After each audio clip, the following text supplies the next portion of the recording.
नमस्कार। चीनी से भी कुछ मिठास हो तो आपकी खुशी होती है। जहाँ पे खुशी मिले वहाँ पे काफ़ी मिठास भरी बातें, मिठास भरी ज़िंदगी जीने का मौका मिलता है। उसी क्रम में यदि चीनी में दूसरी तरफ देखा, चीनी में यदि नमक को घोल दिया जाए तो वो आरएस बनती है। उसी क्रम की बात करूँगा। एक चीनी कंपनी है, चीनी कंपनी की स्टॉक में क्या नज़र आती है? तो क्या चीनी में नमक तो नहीं घुल गया? ऐसा तो नहीं इफ़ेक्ट हो रहा है? जहाँ से एक अच्छी खासी जो कि चीनी कंपनी थी, उसकी स्टॉक परफॉर्मेंस थी, वो लगातार नमक घुलते घुलते नीचे की तरफ आ गया। और क्या ये वारस बनती नजर आ रही है क्या? इसी क्रम की बात करने वाले आज कंपनी का नाम, जिसका नाम है द्वारकेसर, द्वारिका, द्वारिकेश। मैं दोबारा स्टडी कर, द्वारिकेश चीनी शुगर्स इंडस्ट्रीज है। इसके बारे में थोड़ा सा समझते हैं दोस्तों। कई बार हो सकता है मैंने कुछ ऐसा वर्ड्स जो इंक्लूड किया है वो थोड़ा जेनरिक और लोकल लैंग्वेज में नहीं यूज किया होगा, क्योंकि वो दिल से निकली हुई कुछ लैंग्वेज होती है।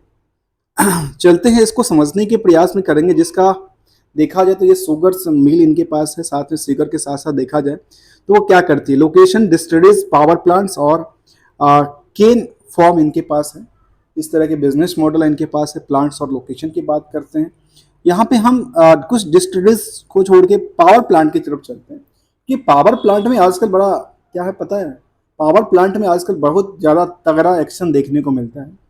इसकी क्रम के देखो हम तो Dwarikesh Nagar, Dwarikesh Puram and the Dwarikesh Dham facility with the total power capacity 91 megawatt की कैपेसिटी इनके पास है। साथ में देखा जाए इंडस्ट्री का पावर के सेक्टर के हिसाब से बस एक ही पावर प्लांट नज़र आती है। और ये कब से चल रही है? ये 10 साल से चल रही है। और ये कहाँ पे स्थित है? तो कहती है यूजिंग द completely देखो generate power at the caption the captive use about 30 megawatts as well as the soul of the Uttar Pradesh Power Corporations UPPCL. We signed the power purchase agreement with UPPCL for 10 year on 2001 में इसके लिए हुआ था, which was later extended to 20 year, जब 10 साल से 10 साल और इन बढ़ा दिया गया, अर्थात 20 साल के लिए इनके पास ये चीज़ें निकल के आई। तो ये इनके पास जो चीज़ है वो था निकला पावर प्लांट्स को लेकर के। दूसरी तरफ देखते हैं इसका पर केन फॉर्म की तरफ चलें तो केन फॉर्म में बेसिकली ये केन फॉर्मिंग का काम काज करती है। और देखा जाए तो इसके spreads over 28 acres of the lands of in Dwarikeshwar Nagar, Dwarikesh Nagar conduct extensive research work. और ये कुछ रिसर्च वर्क वाला काम करती है। तो यही मैंने बात कहा ना, जो इसके जो चीनियाँ थी, चीनी, उस चीनी में नमक घुलता नज़र आता है। कहाँ पे? स्टॉक मार्केट की चार्ट के बेसिस। फिलहाल ये ORS बनती नज़र आ रही है। और यहाँ पे यदि ORS बनती है तो पता है फिर ORS आपके शरीर के लिए कितना लाभकारी है वो आपको अंदाज़ा होगा ही होगा। तो इसके बारे में थोड़ा सा और समझें तो हमने इसके लिए वो तो समझ लिया जाए क्या क्या काम करती नज़र आती है कंपनियां। अब चलते हैं थोड़ा सा मार्केट स्टॉक की तरफ। तो इसकी बुक वैल्यू की बात करें तो बुक वैल्यू कितना है? 43 रुपये के आसपास। करंट मार्केट को छोड़ के पहले चलते हैं इंटेंसिव वैल्यू के ऊपर, वो निकल के आते हैं 63 रुपये के आसपास। करंट मार्केट प्राइस 76 रुपये के आसपास। अब आते हैं पहले इंडस्ट्री की पीई की बात करें। इंडस्ट्री पीई की बात करें तो वो निकल के आती है 17 के आसपास। उस रेशियो में जो स्टॉक की पीई है उसको 17.3 दिया गया। अब जाते हैं करंट रेशियो की तरफ, जहां करंट रेशियो निकल के आती है 2.15 के आसपास। डेट टू इक्विटी बड़ा इंपॉर्टेंट होता है और इसकी क्रम की बात निकल के आती है 0.55% के आसपास। अब आते हैं स्टॉक प्रमोटर। प्रमोटर के पास कितनी होल्डिंग है? ओनली 42% के आसपास। प्राइस टू बुक कितना है? 1.7, अर्थात टू टाइम्स भी नहीं हुआ है फिलहाल। प्लेज का कुछ है नहीं। फेस वैल्यू 1 रुपये का। कंपनी डिविडेंड अच्छी खासी देती है, अर्थात 2.55% की डिविडेंड यील्ड निकल के आती है। इसके बाद क्या निकल के आती है? इसके बाद हम चलते हैं यहाँ पे, और चार्ट को हमने पहले देखा, पहले परखा। अब चलते हैं लेटेस्ट अपडेट की तरफ। लेटेस्ट अपडेट में क्या कहती है कंपनी? कहती है हमारी business responsibility and sustainability report इन्होंने दिया था, जो कि हमारे बिजनेस अच्छी खासी चलती नजर आती है। एक नज़र हम इधर डाल दें, एक नज़र में इनके बिजनेस के जो मॉडल्स है वो आपके हमारे सामने निकल के आ जाएगा, जो कि कंपनी अपने बिजनेस प्लान को लेकर के कहती है। इनका हैश जो टैगल है वो है क्या, ट्रेडमार्क या रजिस्टर्ड है, वो भी बड़ा अच्छा है। कैंडल्स जो बनती है उसकी वही शुगर केन की लगती है। और इसकी देखा जाए तो रिपोर्टिंग में बड़ा लंबा चौड़ा रिपोर्ट्स है, करीब करीब 53 पेज का रिपोर्ट है। 53 पेज तो मैं पढ़ नहीं पाऊंगा, उसमें से कुछ हाईलाइट को लेना चाहता हूं, जो कि एक जल्दी से समझ में आ जाए इसकी बिजनेस मॉडल के बारे में। तो उतने नहीं चले ये। आजकल देखो, आजकल एक नया ट्रेंड चला रिन्यूएबल एनर्जी का, और यदि यहाँ पे कंपनी कामकाज करती, अपनी शिफ्ट करती नजर आती है, तो क्या होता है? तो इनकी डेवलपमेंट ऑलमोस्ट होगी, क्योंकि पावर सेक्टर सबके सब भागते नजर आ रहे हैं। उसी क्रम में सबके सब भागते नजर आएंगे। यदि इसका एक ऑलरेडी सेक्टर है जो कि पावर जनरेशन काम करती है। कहती है part of the companies effort in the what the circular economy the general generated after extraction of the sugar cane juice in use of power generations through the cogeneration plants. We have used renewable energy generations from cogenerations plants in sugar plants operations and the excess power to the electricity department. और ये कहती है जो हमारे पास power हम बनाते हैं किससे? वही शुगर केन से जो बनती है, उसके बाद जूस जो निकालने के बाद पावर प्लांट में जो यूज करते हैं, उसके बाद जो बचती है वो हम किसको देते हैं? वो देते हैं हम गवर्नमेंट को। और plant the various industries applications we have the transferring and the, अर्थात इनका नया सेक्टर ये निकल के आता है। साथ में कुछ वाटर मैनेजमेंट, वाटर के लिए हम उसमें ध्यान नहीं देंगे। कार्बन वगैरह की भी मत ध्यान दें, क्योंकि कार्बन तो जब ये चलेगा तो होना ही है। और इधर चलते हैं लिस्टेड एंटिटी की तरफ। देखा जाए तो ये कहती है Dwarikesh sugar industry limited is Indian company has one of the key player in the sugar industries. और कहती है शुगर इंडस्ट्रीज में सबसे अच्छी की प्लेयर निकल के आती है, जो कि 1993 में बनी थी, कमिश्निंग इन 1995 में आ गई थी। हेडक्वार्टर इन द्वारकेश नगर, बिजनौर उत्तर प्रदेश की इनकी है हेडक्वार्टर, और कॉर्पोरेट ऑफिस इनका नरीमन पॉइंट मुंबई में है। साथ में देखा जाए तो ये कहती है हमारे पास located in the state in the Uttar Pradesh with the total crushing capacity of the 21,500 tonne इनके पास कैपेसिटी निकल के आती है। शुगर केन पर डे के हिसाब से निकल के आती है, सोचिए कितना ज़्यादा इनके पास। साथ में कहते हैं कंपनी ऑल्सो हैज अ को generation capacity of the 94 megawatts which is used to generate electricity from Begel's hydro by product of the sugar manufacturing process. Sugar manufacturing process से जो बनती है बिजलियाँ, वो कितनी बनती है इनके पास? 94 मेगावाट्स की बनती नजर आती है। ये था छोटा सा पार्ट्स हमने लिया यहाँ पे। इसकी लंबी चौड़ी इनकी रिपोर्ट्स हैं, रिपोर्ट्स आप जाकर के इसको स्टडी कर सकते हैं। हम इसमें से थोड़ा सा पार्ट लिए थोड़ा थोड़ा समझने के लिए। अब चलते हैं सीधे सीधे हम स्टॉक मार्केट तरफ, जहां पे की मोमेंटल को देखने की प्रयास करते हैं। कॉर्पोरेट एक्शन में कंपनी बायबैक किया था अभी मार्च के अंदर। तो बायबैक क्यों किया? क्या इसके पास ज़्यादा पैसा आ गया मैनेजमेंट के पास, या क्या इसके प्रमोटर जो हैं उनके पास काफ़ी पैसा हो गया, या मार्केट से खरीदना चाहते हैं कम भाव की रेट से, आगे दोबारा बेच सकते हैं कुछ रेट की भाव से। अब चलते हैं रिजल्ट की पार्ट की तरफ। रिजल्ट की पार्ट क्या दर्शाती है? रिजल्ट की पार्ट तो अच्छा संकेत देता है। जहाँ पे 10 करोड़ के आसपास का नेट प्रॉफिट था, वहाँ पे करीब दोगुना से ज़्यादा हो जाता है। तो ये यहाँ पे क्या होता है? ये अच्छा दिखता है। इसी क्रम में देखा जाए तो ऑपरेटिंग प्रॉफिट मार्जिन और नेट प्रॉफिट मार्जिन में काफ़ी अंतर होता है। ये भी डबल एक्ट के हिसाब से कामकाज करती नजर आती है। कंसोलिडेटेड डेटा की तरफ चलें तो क्या निकल के आती है? कंसोलिडेटेड डेटा का मतलब ये हुआ जिसकी जितने भी बिजनेस हैं अलग अलग एंटिटी के थ्रू, उन सब की क्या रिवेन्यू निकल के आती है, इसकी चर्चा करें तो निकल के इनकी क्वार्टरली बेसिस डेटा बेसिस निकल के आती है, बी कंसोलिडेटेड डेटा। इसमें 2010 के बाद कोई कंसोलिडेटेड रहा नहीं, ये खुल कंप्लीटली हो गया, जो बिजनेस है उसके खुद के बिजनेस है। इसमें देखा जाए तो निकल के आती है यहाँ पे करीब करीब 300 कितना 380 करोड़ का। अब मैं इसको कंपेयर करता हूँ कुछ पीरियड से।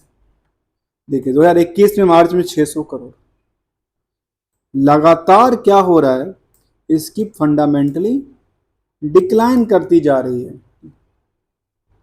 Quarter of quarter. इसी क्रम में देखा ऑपरेटिंग प्रॉफिट मार्जिन 19% के आसपास, जो कि कभी इनके पास 22% तक की मार्जिन देखने को मिली है। प्रॉफिट की चर्चा करें तो प्रॉफिट में निकल के आते करीब 23 करोड़ के आसपास, और इससे पहले भी करीब 48 करोड़ के आसपास हुआ था। तो इसको क्या कंपेयर करें, जो ये इससे अच्छा परफॉर्मेंस कर रहा है इस पीरियड से, ही अच्छा नहीं कर रहा है। कोई जो 10 साल पहले की रुतबा थी वो रुतबा आज देखने को नहीं आती।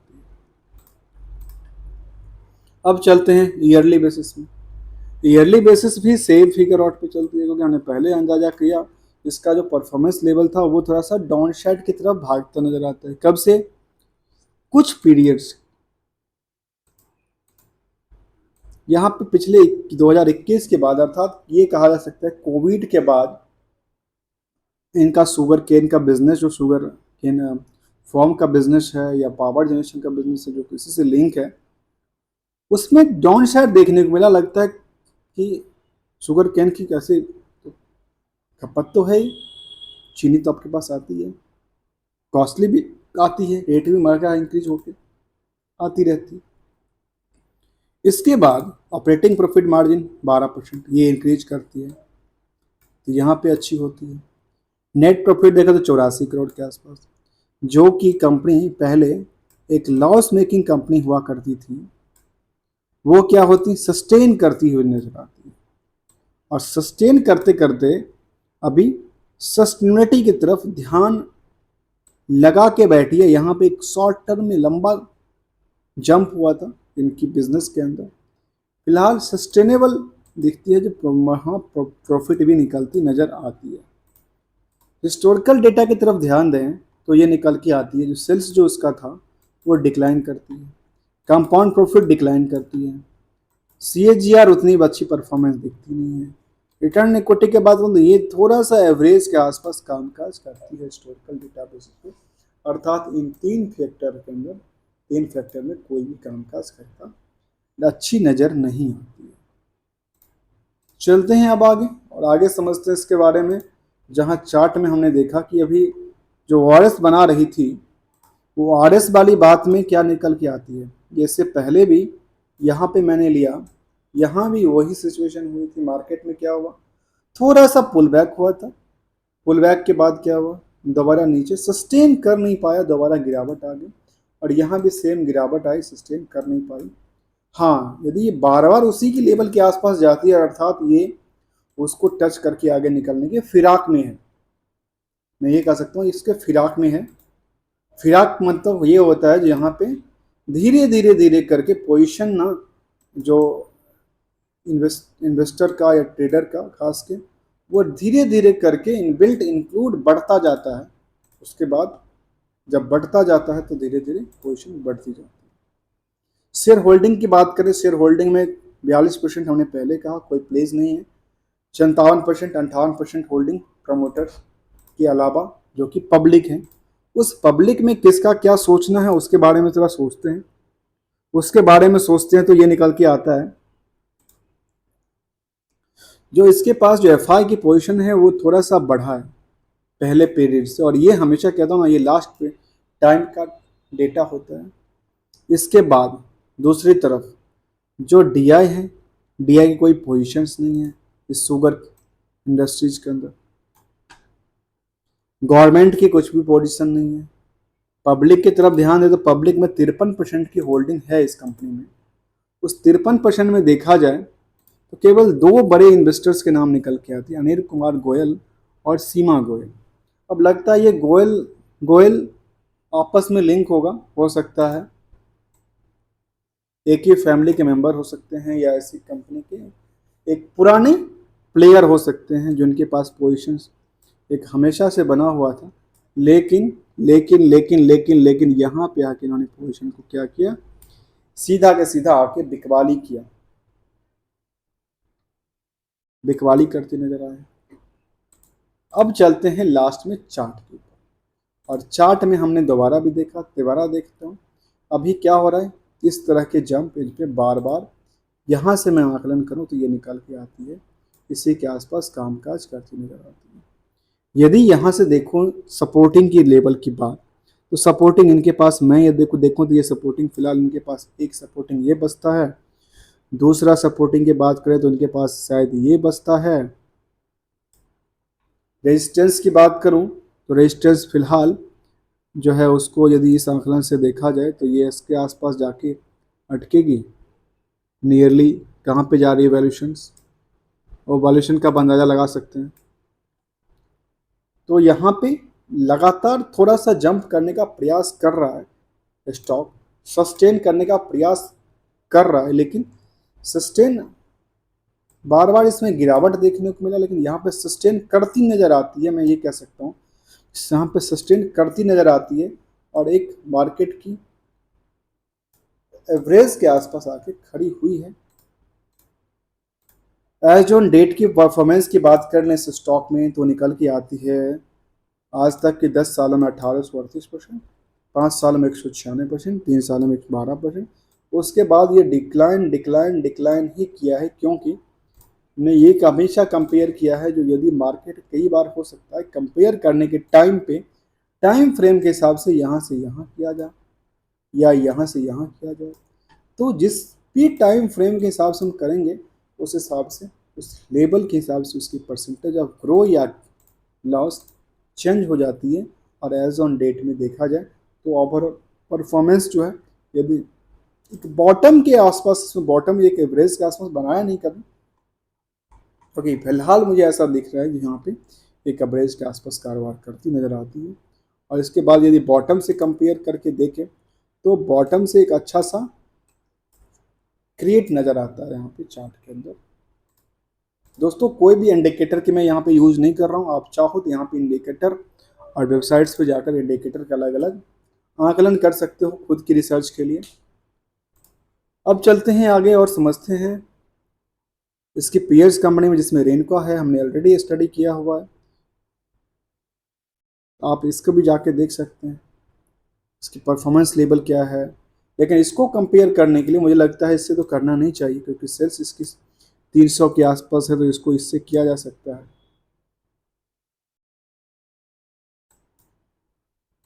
दोस्तों अभी तक आपने मेरा चैनल को सब्सक्राइब नहीं किया है तो प्लीज़ मेरे चैनल को सब्सक्राइब कर लीजिए, क्योंकि इसी तरह के लेटेस्ट वीडियो आपके पास मिलते रहेंगे।